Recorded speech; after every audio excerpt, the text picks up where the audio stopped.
It is time now to take a look at another piece of our state's fascinating history. There are many notable people that can trace their roots back to Nebraska, and that includes Hall of Fame baseball player Grover Cleveland Alexander. So joining us now with more on this is Chris Goforth with the Nebraska State Historical Society. Good morning. Yeah, good morning. What do you have for us today? Yeah, as you said, Nebraska is the home to many athletes, including Hall of Fame players. Grover Cleveland Alexander was one. He was a baseball prodigy from St. Paul, Nebraska. He experienced a meteoric rise to fame only to face heartbreaking decline into poverty. Alexander's early career was marked by exceptional talent and achievements on the baseball field. He became one of the most dominant players of his era and is still the third winningest pitcher in history.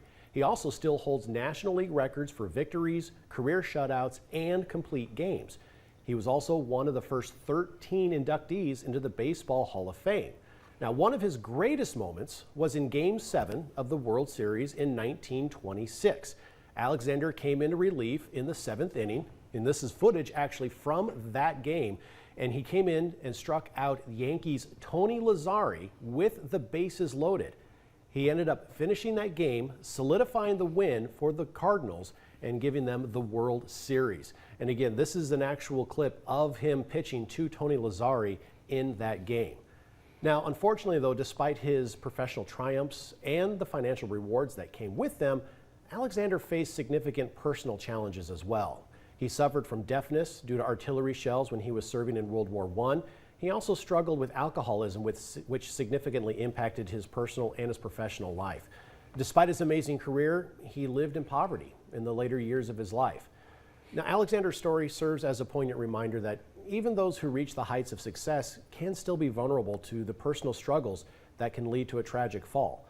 And if you're really interested about his career and his life, you can read more about it in the article His Own Worst Enemy, which was written by Andrea Paul and published in the Nebraska History Magazine in 1990, or you can listen to one of our recent Nebraska History podcast episodes about that article. Wow, that is amazing. I did not know that about him, and I know he's from the St. Paul area. The museum there in St. Paul, they have quite a bit on him. And but where can people get more stories like these? Well, you know, from us, of course, you can head to our website, history.nebraska.gov. You can head to any of the social media platforms, especially Facebook and Instagram, X, also YouTube. But to your point, too, I mean, there's pockets of amazing stories about Nebraska history throughout the state. So we encourage people not only to take in what we have with our services and our museums and historic sites, but anytime you're traveling across the state, stop by some of those local museums and find out more about the history of those areas. All right. Very true. Good points there. Chris, thanks for coming in. Always a pleasure. Thank you so much. All right.